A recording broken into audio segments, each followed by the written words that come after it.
नमस्कार साथियों, स्वागत है आपका वन स्टॉप उज एजुकेशन पोर्टल के इस ऑडियो आर्टिकल में।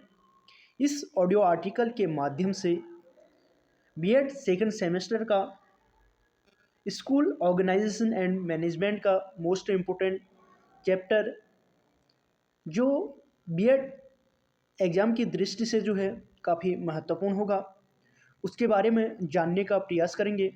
उस चैप्टर का नाम है शैक्षिक प्रशासन की अवधारणा, प्रकृति, उद्देश्य, क्षेत्र एवं प्रक्रिया, यानी educational administration, concept, nature, objective, scope and process.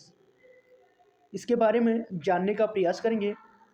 शैक्षिक प्रशासन की अवधारणा, प्रकृति, उद्देश्य, क्षेत्र एवं प्रक्रिया के बारे में हम निम्न बिंदुओं पर चर्चा करेंगे। उन बिंदुओं में पहला जो हमारा पॉइंट रहेगा वो रहेगा प्रशासन का अर्थ एवं परिभाषा। सबसे पहले हम जो है प्रशासन का अर्थ एवं परिभाषा को समझेंगे, यानी definition and meaning of administration, इसके बारे में समझेंगे। दूसरा जो हमारा पॉइंट रहेगा वो रहेगा शैक्षिक प्रशासन का अर्थ एवं परिभाषा, यानी educational administration, meaning and definition.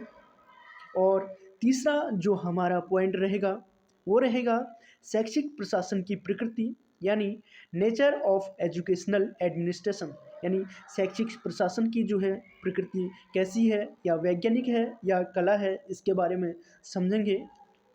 और उसके बाद चौथा जो हमारा पॉइंट रहेगा वो रहेगा शैक्षिक प्रशासन के उद्देश्य, यानी शैक्षिक प्रशासन के क्या क्या उद्देश्य हैं, ऑब्जेक्टिव ऑफ एजुकेशनल एडमिनिस्ट्रेशन, इसके बारे में जानने का प्रयास करेंगे। और पांचवा हमारा पॉइंट रहेगा शैक्षिक प्रशासन का क्षेत्र, यानी स्कोप ऑफ एजुकेशनल एडमिनिस्ट्रेशन। और उसके बाद छठा जो हमारा पॉइंट रहेगा वो रहेगा शैक्षिक प्रशासन की प्रक्रिया, यानी प्रोसेस ऑफ एजुकेशनल एडमिनिस्ट्रेशन। तो आइए स्टार्ट करते हैं, समझते हैं प्रशासन। प्रशासन का अर्थ एवं परिभाषा, यानी definition and meaning of administration. तो समझते हैं। प्रशासन शब्द जो है अंग्रेजी भाषा के एडमिनिस्ट्रेशन शब्द का पर्याय है, यानी जो प्रशासन शब्द है वो अंग्रेजी भाषा के एडमिनिस्ट्रेशन शब्द का पर्यायवाची शब्द है। एडमिनिस्ट्रेशन शब्द की उत्पत्ति लैटिन भाषा के मिनिस्टर शब्द से हुई। एडमिनिस्ट्रेशन शब्द या प्रशासन शब्द की जो उत्पत्ति हुई है वो हुई है लैटिन भाषा के मिनिस्टर शब्द से हुई है। मिनिस्टर शब्द का अर्थ होता है सेवा कार्य। मिनिस्टर शब्द का अर्थ क्या होता है? सेवा कार्य, अथवा ऐसा कार्य जिससे दूसरों की भलाई हो, सेवा हो, प्रशासन शब्द कहलाता है, प्रशासन कहलाता है। ऐसा कार्य जिससे दूसरों की भलाई हो या सेवा हो, उसे क्या कहते हैं? प्रशासन कहते हैं। प्रशासन से तात्पर्य उन भौतिक तथा मानवीय तत्वों से है जो किसी संस्था के अंतर्गत प्रत्यक्ष या अप्रत्यक्ष रूप से या परोक्ष रूप से विद्यमान है। उनमें अच्छा सामंजस्य और समन्वय स्थापित करना है। प्रशासन से तात्पर्य क्या है? उन भौतिक तथा मानवीय तत्वों से है जो किसी संस्था के अंतर्गत प्रत्यक्ष या अप्रत्यक्ष रूप से विद्यमान हैं। उनमें अच्छा सामंजस्य और समन्वय स्थापित करना। बात करते हैं भौतिक तत्वों की। किसी विद्यालय या कॉलेज में भौतिक तत्व में विद्यालय या भवन या वहाँ के जो फर्नीचर हैं या प्रयोगशाला या लाइब्रेरी आदि साधनों को सम्मिलित किया जाता है। और मानवीय तत्व में विद्यालय में अध्ययन करने वाले विद्यार्थी या छात्र, शिक्षक, प्रधानाचार्य, वहाँ के कर्मचारी और क्या कहते हैं आपका निरीक्षक वर्ग आदि को मानवीय तत्वों यानी ह्यूमन एलिमेंट में सम्मिलित किया जाता है। अब बात करते हैं जो दूसरा हमारा पॉइंट था वो था शैक्षिक प्रशासन का अर्थ एवं परिभाषा। इससे पहले हमने प्रशासन के बारे में समझा, प्रशासन शब्द की उत्पत्ति कैसे हुई, प्रशासन के परिभाषा के बारे में समझा। अब हम शैक्षिक प्रशासन का अर्थ एवं परिभाषा यानी meaning and definition of educational administration के बारे में समझेंगे। शैक्षिक प्रशासन सामान्य प्रशासन का अंग है। शैक्षिक प्रशासन जो है सामान्य प्रशासन का अंग है। शैक्षिक प्रशासन में मानव मूल्यों को प्राप्त करने का दायित्व अधिक होता है। शैक्षिक प्रशासन में जो है मानव मूल्यों को प्राप्त करने का दायित्व अधिक होता है।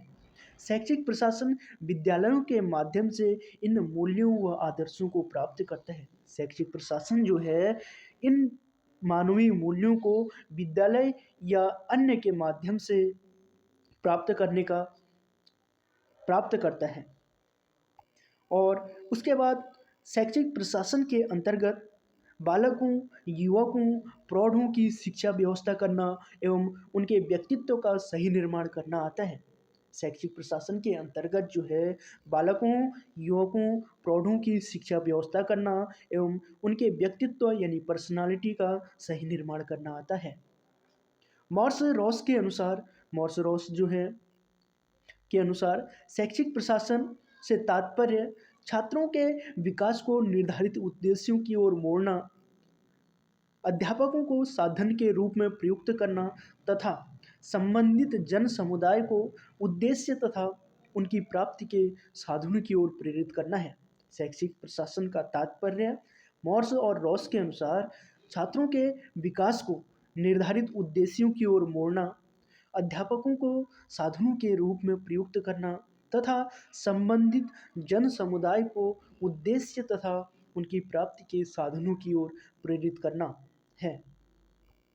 अब तीसरा जो हमारा पॉइंट है वो है शैक्षिक प्रशासन की प्रकृति यानी नेचर ऑफ एजुकेशनल एडमिनिस्ट्रेशन। शैक्षिक प्रशासन की प्रकृति विज्ञान और कला दोनों रूप में है। शैक्षिक प्रशासन एक विज्ञान है, यानी विज्ञान का ज्ञान जो है क्रमबद्ध समूह है। Educational administration and science. और शैक्षिक प्रशासन कला है। Educational administration is an art, जिसमें जो है लक्ष्य प्राप्ति करने के लिए रचनात्मक कार्य, योग्यता एवं निर्णय सम्मिलित रहते हैं। शैक्षिक प्रशासन जो है कला है। कला के अंतर्गत जो है लक्ष्य को प्राप्त करने के लिए रचनात्मक कार्य यानी क्रिएटिव वर्क किया जाता है या योग्यता एवं निर्णय सम्मिलित रहते हैं। और शैक्षिक प्रशासन विज्ञान है। विज्ञान के रूप में जो है विज्ञान का ज्ञान क्रमबद्ध समूह होता है, यानी सिस्टमैटिक ग्रुप में होता है। अब बात करते हैं शैक्षिक प्रशासन के उद्देश्य यानी ऑब्जेक्टिव ऑफ एजुकेशनल एडमिनिस्ट्रेशन, यानी शैक्षिक प्रशासन के जो हैं कौन कौन से उद्देश्य हैं इसके बारे में समझते हैं। शैक्षिक प्रशासन का पहला उद्देश्य है बच्चों के सर्वांगीण विकास के लिए उचित वातावरण तैयार करना। बच्चों के सर्वांगीण विकास के लिए उचित वातावरण तैयार करना। सही बालकों को सही शिक्षकों द्वारा सही शिक्षा प्रदान करना। दूसरा जो शैक्षिक प्रशासन का उद्देश्य क्या है, सही बालकों को सही शिक्षकों द्वारा सही शिक्षा प्रदान करना। और तीसरा जो उद्देश्य है शैक्षिक प्रशासन का वो है शिक्षा को उत्पादन का साधन बनाना। शिक्षा को जो है उत्पादन का साधन बनाना। उसके बाद अगला जो उद्देश्य है वो है शिक्षा को सुनिश्चित योजना और सुनियोजित रूप प्रदान करना। शिक्षा को सुनिश्चित योजना और सुनियोजित रूप प्रदान करना। और अगला उद्देश्य है शिक्षा की आवश्यकता के अनुरूप निर्णय लेना। शिक्षा की आवश्यकता के अनुरूप जो है निर्णय लेना। और छठा जो उद्देश्य है शैक्षिक प्रशासन का वो है प्रजातांत्रिक दृष्टिकोण को विकसित करना। छठा उद्देश्य क्या है, प्रजातांत्रिक दृष्टिकोण को विकसित करना। और उसके बाद सातवां जो उद्देश्य है वो है शिक्षा संस्थाओं का निरीक्षण पर्यवेक्षण करना एवं आवश्यक प्रगति हेतु निर्देश देना। शिक्षा संस्थाओं का निरीक्षण पर्यवेक्षण करना एवं आवश्यक प्रगति करने हेतु निर्देश देना। और उसके बाद आठवां जो उद्देश्य है वो है विद्यालय प्रशासन में समन्वय स्थापित करना। विद्यालय के प्रशासन में जो है समन्वय को स्थापित करना।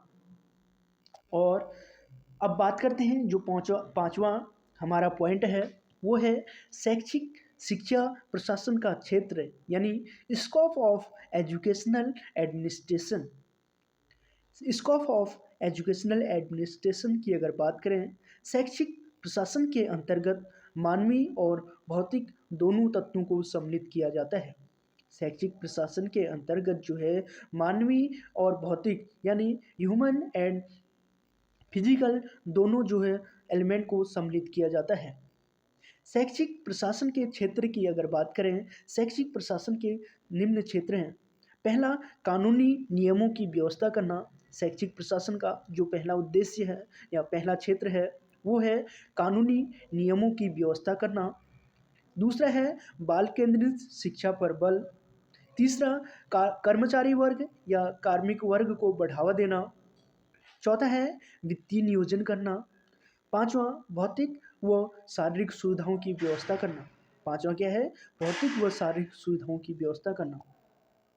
और उसके बाद छठा जो पॉइंट है वो है शैक्षिक प्रशासन की प्रक्रिया यानी educational administration process of educational administration. तो शैक्षिक प्रशासन की जो प्रक्रिया है उसमें पहला हम प्लानिंग करना यानी प्लानिंग करते हैं। दूसरा, ऑर्गेनाइजेशन यानी संगठन करते हैं, संगठन बनाते हैं। तीसरा, निर्देशन करना यानी डायरेक्शन देते हैं। और उसके बाद चौथा है समन्वय करना या समन्वय करते हैं, समन्वय स्थापित करते हैं। और पांचवा है नियंत्रण करना। उसके बाद हम क्या करते हैं? कंट्रोल यानी नियंत्रण करते हैं। शैक्षिक प्रशासन की प्रक्रिया में पहला नियोजन करना, दूसरा संगठन करना, संगठन बनाना, निर्देशन देना, उसके बाद समन्वय करना और उसके बाद नियंत्रण करना। धन्यवाद। आशा करता हूँ कि यह वीडियो आपको पसंद आया होगा।